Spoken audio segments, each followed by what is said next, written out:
In this video, I would like to fill in a potential understanding gap between the GLS in general form and the transformation for heteroskedasticity that you saw on slide 20. Namely, how we jump to this sigma square times a positive definite matrix psi to just simply dividing each variables for the square root of xi, a certain variable that we suspect causing heteroskedasticity. Now, for that, it would be helpful to first figure out what is the matrix sign in this case. Now, so remember, the general case we have is the variance of the error terms of the models depends on some factor, and that now can be factored out as sigma squared still, but times a matrix sign. Now, and we could write it as sigma squared times a positive definite, first of all, a square matrix. Now, so here, sorry, psi, so psi 1, 1, 0, 0, all the way down 0. And here 0, psi 2, 2, 0, all the way down 0. And that's like that all the way until here, 0, sorry, psi n, n. Okay, this is the matrix sign. So what is special about this matrix? Because of heteroskedasticity, we're talking about heteroskedasticity now. So all the off-diagonal elements still 0. So assuming there's no autocorrelation here, we only focus on the heteroskedasticity now. So such a matrix that only have non-zero elements on the main diagonals, we call it diagonal matrix. Very straightforward. Now, okay. So that when we multiply the sigma square into the matrix, now we will have the variance covariance matrix of error term, in this case given by sigma squared times psi 1, 1, then 0, 0, down all the way to 0, and then 0, now that's sigma squared, oops, psi 2, 2, 0, now, and it's continue like that. Again, only the main diagonal elements are non-zero. Now, sigma squared times sine n n. So far so good. So this is the variance covariance matrix of the error term in case of heteroskedasticity. Now, with the assumption about the form of heteroskedasticity in this model, we assume this. Now, meaning for each of these main diagonal elements, we will have still sigma squared, but instead of psi 1, 1, no, then times xi, right? Therefore, in this case,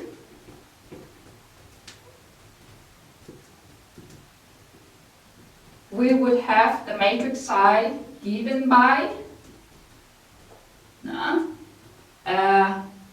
x1. Assuming here we only have one explanatory variable, so we can abstract already one index subscript. Okay, so x2, 0, and goes all the way down like this, 0, and xn.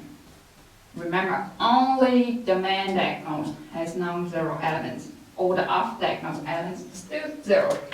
Okay, and this makes life easier actually, you will see.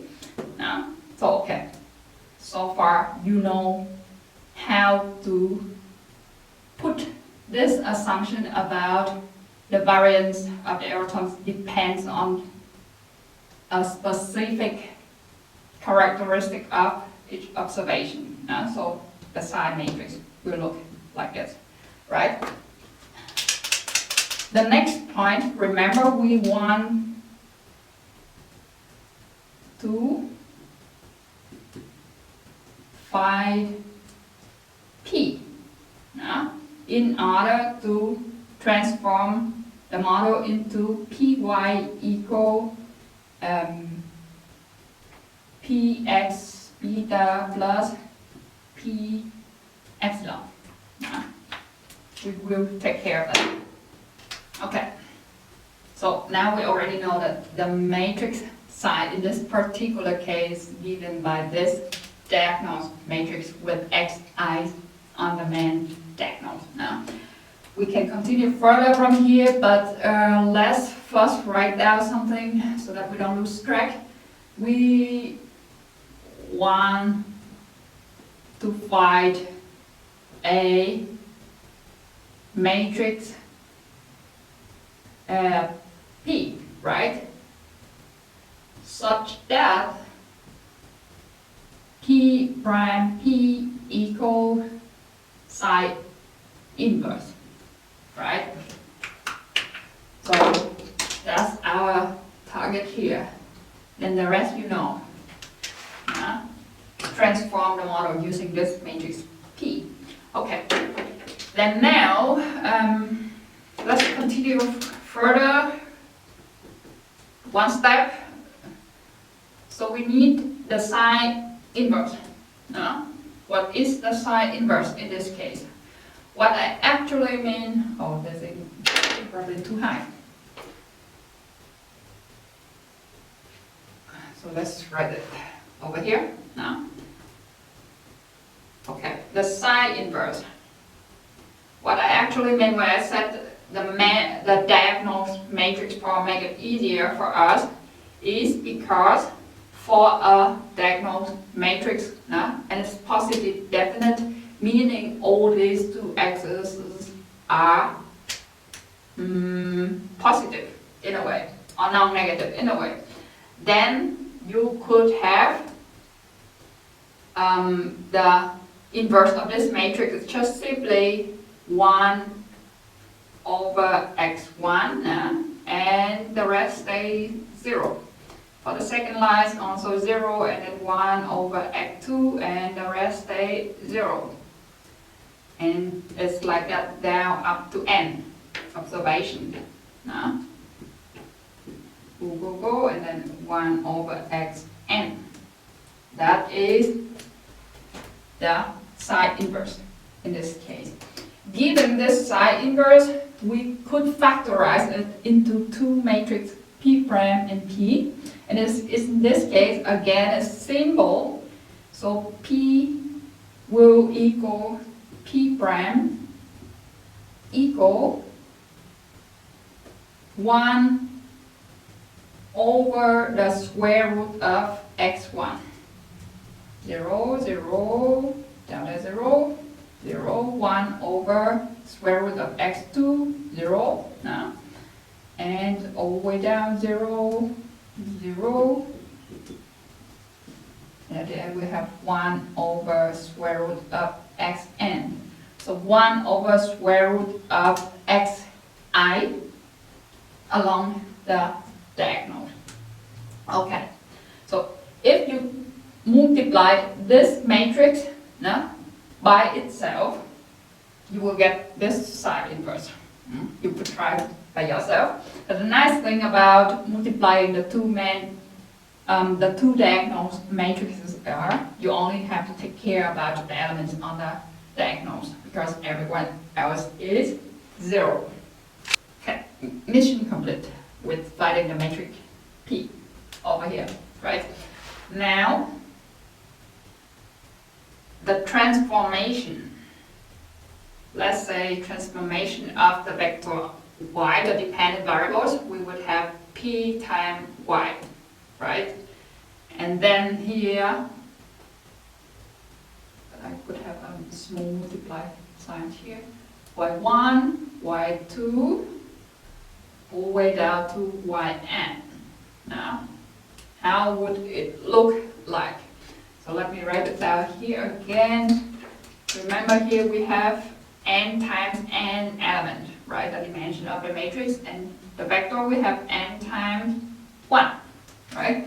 So the resulting should have n times 1 also. I will write it here and here first, n times 1. So it's also a vector, which it should be because you transform a vector y to a vector y star, right? So there, how would that vector look like? Remember my matrix multiplication, no? The first element of the first row, no? So 1, 1, element 1, 1 will equal the dot product of the first row of the first matrix times the first column of the second matrix, or in this case a vector, right? So the first element of first row is 1 over square root of x1 times y1. This looks already okay, right? But not finished yet because we have all the columns with non-zero element of y. Now, so we have to multiply the corresponding element of the first row to the corresponding element of the first column and then sum them up, right? But here, because 0 times y2 and then 0 times y3 all the way down to 0 times yn. The whole thing here is just 0, right? So at the end, you only have 1 over x1 square rooted times y1. Similar for the second row. The second row should be the dotted product of the second row of the first matrix and the first column of the second matrix. In this case, we only have one column. Doesn't matter, no. So 0. Now 0 times y1 plus 1 over square root of x2 times I2 plus 0 times y3 all the way down to yn. No? And it's like that. It just will be like that until the end, and you will have plus 1 over x square rooted n times yn. No? And this vector, now I could rewrite again shortly, get rid of all the 0, no? So 1 over square root of x1 times y1, and then 1 over square root of x2 times y2, all the way until 1 over square root of xn times yn. Now, and this is the p times y, which is the transformed dependent variable. And you could actually apply the same for each of other explanatory variables and also the intercept. Now, using similar approach. Now, one other thing that I want you to keep in mind is once you transform this model, if you want the coefficients stay the same here, then the transformed model has no intercept anymore. This is exactly one case where the regression rule origin, the one I told you during the live sessions, is useful in this case. So here, the transform models have no intercept anymore. Keep that in mind. Then, how about, remember previously we saw that the case where the variance of the error terms only depends on one explanatory variable. Now, how about the case where the variance of the error term depends on a general function, let's call h square of x, no, don't get x, let's go z. Z1, Z2, Z3, blah, blah, blah. No. How about this case? What would be the matrix sign on this, in this case? No. So the matrix sign will become H square of Z1, 1, Z2, Z1, 2, blah, blah, and then 0, 0, 0 until the end, and here 0, H square of Z2, 1, Z2, 2, and then 0, and so you have here H square of Zn1, Zn2, and so onto the set of variables.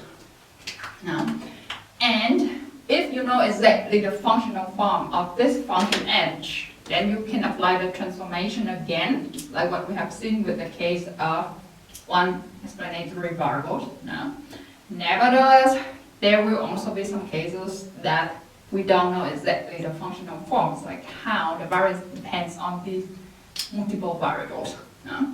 So we will see further next.